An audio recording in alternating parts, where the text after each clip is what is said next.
नमो भगवते वासुदेवाय नमः। सुनते हैं आगे की कथा।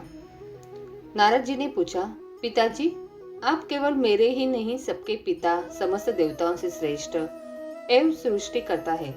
आपको मेरा प्रणाम है। आप मुझे वह ज्ञान दीजिए जिससे आत्म तत्व का साक्षात्कार हो जाता है। पिताजी, इस संसार का क्या लक्षण है, इसका आधार क्या है, इसका निर्माण किसने किया है, इसका प्रलय किसमें होता है, यह किसके अधीन है और वास्तव में यह क्या वस्तु है, आप इसका तत्व बतलाइए। आप तो यह सब कुछ जानते हैं, क्योंकि जो कुछ हुआ है, हो रहा है या होगा, उसके स्वामी आप ही है। यह सारा संसार हथेली पर रखे हुए आंवले के समान आपकी ज्ञान दृष्टि के अंतर्गत ही है। पिताजी, आपको यह ज्ञान कहाँ से मिला, आप किसके आधार पर ठहरे हुए हैं, आपका स्वामी कौन है और आपका स्वरूप क्या है। आप अकेले ही अपने माया से पंचभूतों के द्वारा प्राणियों की सृष्टि कर लेते हैं। कितना अद्भुत है। जैसे मकड़ी अनायास ही अपने मुंह से जाला निकालकर उसमें खेलने लगती है, वैसे ही आप अपनी शक्ति के आश्रय से जीवों को अपने में ही उत्पन्न करते हैं और फिर भी आप में कोई विकार नहीं होता। जगत में नाम, रूप और गुणों से जो कुछ जाना जाता है, उसमें मैं ऐसे ही कोई सत, असत, उत्तम, मध्यम या अधम वस्तु नहीं देखता जो आपके सिवा और किसी के उत्पन्न हुई हो। इस प्रकार सबके ईश्वर होकर भी आपने एकाग्र चित्त से घोर तपस्या की। इस बात से मुझे मोह के साथ साथ बहुत बड़ी शंका भी हो रही है कि आपसे बड़ा भी कोई है क्या। पिताजी, आप सर्वज्ञ और सर्वेश्वर है। जो कुछ मैं पूछ रहा हूँ वह सब आप कृपा करके मुझे इस प्रकार समझाइए कि जिससे मैं आपके उपदेशों को ठीक ठीक समझ सकूं। ब्रह्मा जी ने कहा, बेटा नारद, तुमने जीवों के प्रति करुणा के भाव से भरकर यह बहुत ही सुंदर प्रश्न किया है, क्योंकि इससे भगवान के गुणों का वर्णन करने की प्रेरणा मुझे प्राप्त हुई है। तुमने मेरे विषय में जो कुछ कहा है, तुम्हारा वह कथन भी असत्य नहीं है, क्योंकि जब तक मुझसे परे का तत्व जो स्वयं भगवान ही है जान नहीं लिया जाता, तब तक मेरा ऐसा ही प्रभाव प्रतीत होता है। जैसे सूर्य, अग्नि, चंद्रमा, ग्रह, नक्षत्र और तारे उन्हीं के प्रकाश से प्रकाशित होकर जगत में प्रकाश फैलाते हैं, वैसे ही मैं भी उन्हीं स्वयं प्रकाश भगवान के चिन्मय प्रकाश से प्रकाशित होकर संसार को प्रकाशित कर रहा हूँ। उन भगवान वासुदेव की मैं वंदना करता हूँ और ध्यान भी जिनकी दुर्जय माया से मोहित होकर लोग मुझे जगद्गुरु कह देते। यह माया तो उनकी आंखों के सामने ठहरती ही नहीं, झेप कर दूसरे ही भाग जाती है, परंतु संसार के अज्ञानी जन उसी से मोहित होकर यह मैं हूँ, यह मेरा है, इस प्रकार बकते रहते हैं।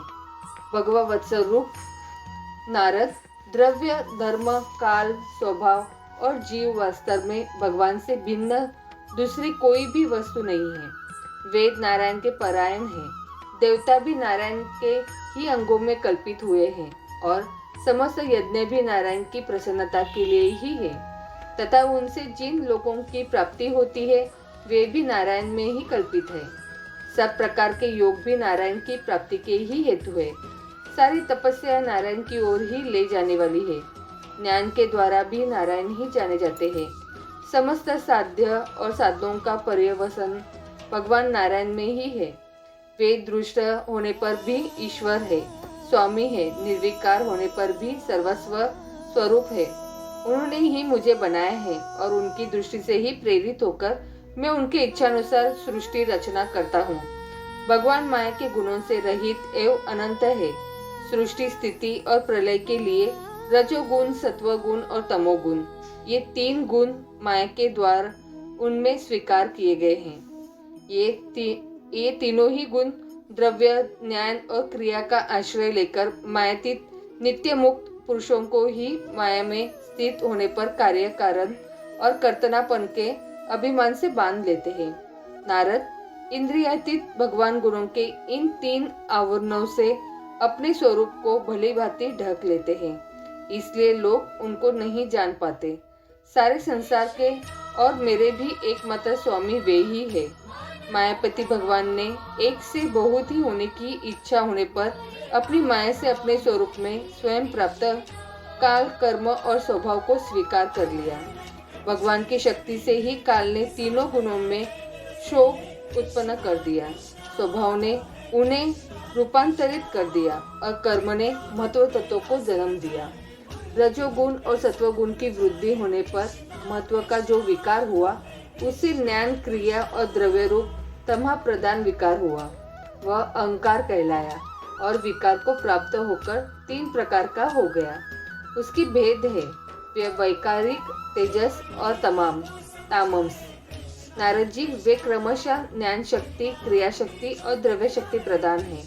जब पंच महाभूतों के कारण रूप तामस अहंकार में विकार हुआ तब उससे आकाश की उत्पत्ति हुई। आकाश की तन्म मात्रा और गुण शब्द है। इस शब्द के द्वारा ही दृष्टा और दृश्य का बोध होता है। जब आकाश में विकार हुआ तब उसके वायु की उत्पत्ति हुई। उसका गुण स्पर्श है। अपने कारण का गुण आ जाने से यह शब्द वाला भी है। इंद्रियों में स्फूर्ति, शरीर में जीवनी शक्ति, ओज और बल इसी के रूप है। काल, कर्म और स्वभाव से वायु में भी विकार हुआ, उसी तेज की उत्पत्ति हुई। इसका प्रधान गुण रूप है। साथ ही इसके कारण आकाश और वायु के गुण, शब्द एवं स्पर्श भी इनमें है। तेज के विकार से जल की उत्पत्ति हुई। इसका गुण है रस, कारण, तत्वों के गुण शब्द, स्पर्श और रूप भी है इसमें है। जल के विकार से पृथ्वी की उत्पत्ति हुई। इसका गुण है गंध, कारण के गुण कार्य में आते हैं। इस न्याय से शब्द, स्पर्श, रूप और रस ये चारों गुण भी इसमें विद्यमान हैं। वैकारिक अहंकार से मन की और इंद्रियों की 10 अधिष्ठात्र देवताओं की भी उत्पत्ति हुई। उनके नाम है दिशा, वायु, सूर्य, वरुण, अश्विनी कुमार, अग्नि, इंद्र, विष्णु, मित्र और प्रजापति। तेजस अहंकार से विकार से श्रोत्र, त्वचा, नेत्र, जिह्वा और घ्राण ये 5 ज्ञानेन्द्रिय एवं वाक, हस्त, पाद, गुदा और जनेन्द्रिय ये 5 कर्मेंद्रिय उत्पन्न हुई। साथ ही ज्ञान शक्ति रूप बुद्धि और क्रिया शक्ति रूप प्राण भी तेजस अहंकार से ही उत्पन्न हुए। श्रेष्ठ ब्रह्मविद जिस समय ये पंचभूत, इंद्रिय, मन और सत्व आदि तीनों गुण परस्पर संगठित नहीं थे, तब अपने रहने के लिए भोगों के साधन रूप शरीर की रचना नहीं कर सके। जब भगवान ने इन्हें अपनी शक्ति से प्रेरित किया तब वे तत्व परस्पर एक दूसरे के साथ मिल गए और उन्होंने आपस में कार्य कारण भाव स्वीकार करके व्यष्टि, समष्टि रूप पिंड और ब्रह्मांड दोनों की रचना की। वह ब्राह्मण रूप अंडा 1 सहस्र वर्ष तक निर्जीव रूप से जल में पड़ा रहा। फिर काल, कर्म और स्वभाव को स्वीकार करने वाले भगवान ने उसे जीवित कर दिया। उस अंडे को फोड़कर उसमें वही विराट पुरुष निकला, जिसकी जंघा, चरण, भुजाएं, नेत्र, मुख और सिर शस्त्रों की संख्या में है। विद्वान पुरुष उसी के अंगों में समस्त लोक और उनमें रहने वाली वस्तुओं की कल्पना करते हैं। उसके कमर से नीचे के अंगों में 7 पाताल की और उसके पेड़ से ऊपर के अंगों में 7 स्वर्ग की कल्पना की जाती है। ब्राह्मण इस विराट पुरुष का मुख है, भुजाएं क्षत्रिय है, जांघों में वैश्य और पैरों से शूद्र उत्पन्न हुए हैं। पैरों से लेकर कटी पर्यंत 7 पाताल तथा भूलोक की कल्पना की गई है। नाभि में भूलोकों की, हृदय में स्वर लोकों की और परमात्मा के वक्ष स्थल में महलों की कल्पना की गई है। उसके गले में जनलोक, दोनों स्तनों में तपोलोक और मस्तक में ब्रह्मा का नित्य निवास स्थान सत्यलोक है। उस विराट पुरुष की कमर में अतल, जांघों में वितल, घुटनों में पवित्र सुतल लोक और जंघाओं में तलात की कल्पना की गई है। एड़ी के ऊपर की गांठों में महातल, पंजे और एड़ियों में रसातल और तुलों में पाताल समझना चाहिए। इस प्रकार विराट पुरुष सर्वलोक में है। विराट भगवान के अंगों में इस प्रकार भी लोकों की कल्पना की जाती है कि उनके चरणों में पृथ्वी है, नाभि में भूर्वलोक है और सिर में स्वर्गलोक है। ब्रह्मा जी कहते हैं, उन्हीं विराट पुरुष के मुख से वाणी और उसके अधिष्ठातृ देवता अग्नि उत्पन्न हुए हैं। सातों छंद उनकी 7 धातुओं से निकले हैं। मनुष्य, पितरों और देवताओं के भोजन करने योग्य अमृतमय अन्न सब प्रकार के रस, रसेंद्रिय और उसके अधिष्ठातृ देवता वरुण विराट पुरुष की जीभ से उत्पन्न हुए हैं। उनके नासाच्छिद्रों से प्राण, अपान, व्यान, उदान और समान ये पांचों प्राण और वायु तथा घ्राणेन्द्रिय से अश्विनी कुमार समस्त औषधियां एवं साधारण तथा विशेष गंध उत्पन्न हुए हैं। उनकी नेतेंद्रिय रूप और तेज की तथा नेत्र गोलक स्वर्ग और सूर्य की जन्मभूमि है। समस्त दिशाएं और पवित्र करने वाले तीर्थ कानों से तथा आकाश और शब्द श्रोत्रेंद्रिय से निकले हैं। उनका शरीर संसार की सभी वस्तुओं के सार भाग तथा सौंदर्य का खजाना है। सारे यज्ञ, स्पर्श और वायु उनकी त्वचा से निकले हैं। उनके रोम सभी उद्विग्ज पदार्थों के जन्मस्थान है अथवा केवल उन्हीं के जिनसे यह यज्ञ संपन्न होते हैं। उनके केश, दाढ़ी, मूछ और नखों से मेघ, बिजली, शिला एवं लोहा आदि धातुएं तथा भुजाओं से प्रायः संसार की रक्षा करने वाले लोकपाल प्रकट हुए हैं। उनका चलना फिरना भुवा स्वः तीनों लोकों का आश्रय है। उनके चरण कमल प्राप्त की रक्षा करते हैं और भयों को भगा देते हैं तथा समस्त कामनाओं की पूर्ति उन्हीं से होती है। विराट पुरुष का लिंग जल, वीर्य, सृष्टि, मेघ और प्रजापति का आधार है तथा उनकी जनेन्द्रिय मिथुन जनित आनंद का उद्गम है। नारद जी, विराट पुरुष की पायु इंद्रिय, यम, मित्र और मल त्याग का तथा बुधा द्वार, हिंसा, नितृत्य, मृत्यु और नरक का उत्पत्ति स्थान है। उनकी पीठ से पराजय, अधर्म और अज्ञान, नाड़ियों से नद, नदी और हड्डियों से पर्वतों का निर्माण हुआ है। उनके उदर में मूल, प्रकृति, रस नाम की धातु तथा समुद्र, समस्त प्राणी और उनकी मृत्यु समाई हुई है। उनका हृदय ही मन की जन्मभूमि है। नारद, हम, तुम, धर्म, सनाकादि, शंकर, विज्ञान और अंतःकरण सबके सब उनके चित्त के आश्रित है।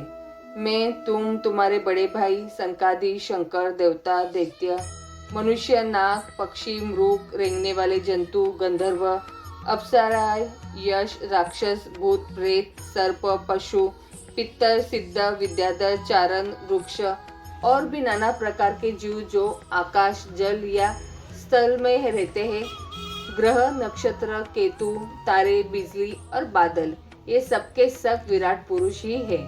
यह संपूर्ण विश्व जो कुछ कभी था, है या होगा, सबको वह घेरे हुए है और उसके अंदर यह विश्व उसके केवल 10 अंगुल के परिणाम में ही स्थित है।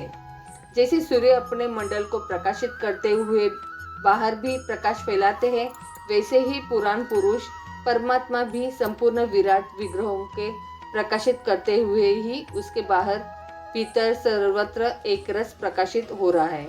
मुनिवर, जो कुछ मनुष्य की क्रिया और संकल्प से बनता है उससे वह परे है और अमृत एवं अभय पद का स्वामी है। यही कारण है कि कोई भी उसकी महिमा का पार नहीं पा सकता। संपूर्ण लोक भगवान के एक पात्र है तथा उनके अंश मात्र लोकों में समस्त प्राणी निवास करते हैं। भूलोक, भूवर लोक और स्वर्ग लोक के ऊपर महर लोक है। उसके भी ऊपर जन, तप और सत्य लोकों में क्रमशः अमृत, क्षेम एवं अभय का नित्य निवास है। जन, तप और सत्य, इन तीनों लोकों में ब्रह्मचारी, वानप्रस्थ एवं सन्यासी निवास करते हैं। दीर्घकालीन ब्रह्मचर्य से रहित गृहस्थ भूलोक, भूर्वलोक और स्वर्गलोक भीतर ही निवास करते हैं। शास्त्रों में 2 मार्ग बतलाए गए हैं। एक अविद्या रूप कर्म मार्ग जो का सकाम पुरुषों के लिए है और दूसरा उपासना रूप विद्या का मार्ग जो निष्काम उपासकों के लिए है। मनुष्य दोनों में से किसी का एक का आश्रय लेकर भोग प्राप्त करने वाले दक्षिण मार्ग से अथवा मोक्ष प्राप्त करने वाले उत्तर मार्ग से यात्रा करते हैं, किंतु पुरुषोत्तम भगवान दोनों के आधारभूत है। जैसे सूर्य अपनी किरणों से सबको प्रकाशित करते हुए भी सबसे अलग है, वैसे ही जिन परमात्मा से इस अंड की और पंचभूत एकादश इंद्रिय एवं गुण में विराट की उत्पत्ति हुई है, वे प्रभु भी इन समस्त वस्तुओं के अंदर और उनके रूप में रहते हुए भी उनसे सर्वथा अतीत है। जिस समय इस विराट पुरुषों के नाभि कमल से मेरा जन्म हुआ, उस समय इस पुरुष के अंगों के अतिरिक्त मुझे और कोई भी यज्ञ की सामग्री नहीं मिली। तब मैंने उनके अंगों में ही यज्ञ के पशु, युग, पुष, यह यज्ञ भूमि और यज्ञ के योग्य उत्तम काल की कल्पना की।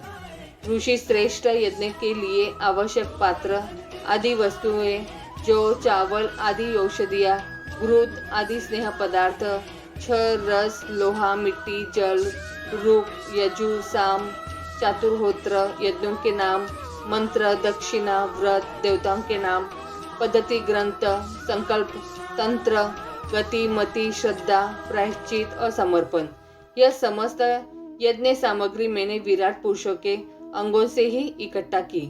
इस प्रकार विराट पुरुषों के अंगों से ही सारी सामग्री का संग्रह करके मैंने उन्हीं सामग्रियों से उन यज्ञ स्वरूप परमात्मा का यज्ञ के द्वारा यजन किया।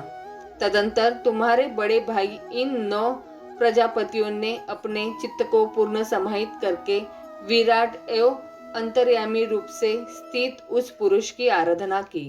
इसके पश्चात समय समय पर मनु, ऋषि, पितर, देवता, दैत्य और मनुष्य ने यज्ञों के द्वारा भगवान की आराधना की। नारद, यह संपूर्ण विश्व उन्हीं भगवान नारायण में स्थित है, जो स्वयं तो प्राकृत गुणों से रहित है, परंतु सृष्टि के प्रारंभ से माया के द्वारा बहुत से गुण ग्रहण कर लेते हैं। उन्हीं की प्रेरणा से मैं इस संसार की रचना करता हूँ। उन्हीं के अधीन होकर रुद्र इसका संहार करते हैं और वे स्वयं ही विष्णु के रूप से इसका पालन करते हैं, क्योंकि उन्होंने सत्व, रज और तम की 3 शक्तियाँ स्वीकार कर रखी है। बेटा, जो कुछ तुमने पूछा था उसका उत्तर मैंने तुम्हें दे दिया। भाव या अभाव, कार्य या कारण के रूप में ऐसी कोई भी वस्तु नहीं है जो भगवान से भिन्न हो। प्यारे नारद, मैं प्रेम पूर्ण एवं उत्कंठित हृदय से भगवान के स्मरण में मग्न रहता हूँ। इसी से मेरी वाणी कभी असत्य होती नहीं दिखती, मेरा मन कभी असत्य संकल्प नहीं करता और मेरी इंद्रियां भी कभी मर्यादा का उल्लंघन करके कुमार में नहीं जाती। मैं वेद मूर्ति हूँ, मेरा जीवन तपस्यामय है। बड़े बड़े प्रजापति मेरी वंदना करते हैं और मैं उनका स्वामी हूँ। पहले मैंने बड़ी निष्ठा से योग का सर्वांग अनुष्ठान किया था, परंतु मैं अपने मूल कारण परमात्मा के स्वरूप को नहीं जान सका। मैं तो परम मंगलमय एवं शरण आए हुए भक्तों को जन्म मृत्यु से छुड़ाने वाले परम कल्याण स्वरूप भगवान के चरणों को ही नमस्कार करता हूँ। उनकी माया की शक्ति अपार है। जैसे आकाश अपने अंत को नहीं जानता, वैसे ही वे भी अपनी महिमा का विस्तार नहीं जानते। ऐसी स्थिति में दूसरे तो उसका पार पा ही कैसे सकते हैं। मैं, मेरे पुत्र, तुम लोग और शंकर जी भी उनके सत्य स्वरूप को नहीं जानते, तब दूसरे देवता तो उन्हें जान ही कैसे सकते हैं। हम सब इस प्रकार मोहित हो रहे कि उनकी माया के द्वारा रचे हुए जगत को भी ठीक ठीक नहीं समझ सकते। अपनी अपनी बुद्धि के अनुसार ही अटकल लगाते हैं। हम लोग केवल जिनके अवतार की लीलाओं का गान ही करते रहते हैं, उनके तत्वों को नहीं जानते। उन भगवान के श्री चरणों में मैं नमस्कार करता हूँ। वे अजन्मा एवं पुरुषोत्तम है। प्रत्येक कल्प में वे स्वयं अपने आप की ही सृष्टि करते हैं, रक्षा करते हैं और संहार कर लेते हैं। वे माया के लेस से रहित केवल ज्ञान स्वरूप है और अंतरात्मा के रूप में एक रस स्थित है। वे तीनों काल में सत्य एवं परिपूर्ण है, न उनका आदि है न अंत। वे तीनों गुणों से रहित, सनातन एवं अद्वितीय है। नारद, महात्मा लोग जिस समय अपने अंतःकरण, इंद्रिय और शरीर को शांत कर लेते हैं, उस समय उनका साक्षात्कार करते हैं, परंतु जब असत्पुरुषों के द्वारा कुर्तकों का जाल बिछाकर उनको ढक दिया जाता है, तब उनके दर्शन नहीं हो पाते। परमात्मा का पहला अवतार विराट पुरुष है। उसके सिवा काल, स्वभाव, कार्य, कारण, मन, पंचभूत, अहंकार, तीनों गुण, इंद्रिया, ब्रह्मांड, शरीर, उसका अभिमानी, स्थावर और जंगम जीव, सबके सब उन अनंत भगवान के ही रूप है। मैं शंकर, विष्णु, दश आदि ये प्रजापति, तुम और तुम्हारे जैसे अन्य भक्तजन, स्वर लोक के रक्षक, पक्षियों के राजा, मनुष्य लोक के राजा, नीचे के लोकों के राजा, गंधर्व, विद्याधर और चारणों के अधिनायक, यक्ष, राक्षस, सांप और नागों के स्वामी, महर्षि, पितृपति, दैत्येंद्र, सिद्धेश्वर, दानवराज और भी प्रेत, पिशाच, भूत, कुष्मांड, जल, जंतु, मृग और पक्षियों के स्वामी एवं संसार में और भी जितनी वस्तुएं ऐश्वर्य, तेज, इंद्रिय बल, मनोबल, शरीर बल या क्षमा से युक्त है, अथवा जो भी विशेष सौंदर्य, लज्जा, वैभव तथा विभूति से युक्त है, एवं जितनी भी वस्तुएं अद्भुत वर्ण वाली, रूपवान या अरूप है, वे सबके सब परम तत्वमय भगवत स्वरूप ही है। नारद इनके सिवा परम पुरुष परमात्मा के परम पवित्र एवं प्रधान लीलावतार भी शास्त्रों में वर्णित है। उनका मैं क्रमशः वर्णन करता हूँ। उनके चरित्र सुनने में बड़े मधुर एवं श्रवणेन्द्रिय के दोषों को दूर करने वाले हैं। तुम सावधान होकर उनका रस लो। तो बोलो प्रेम से राधे राधे।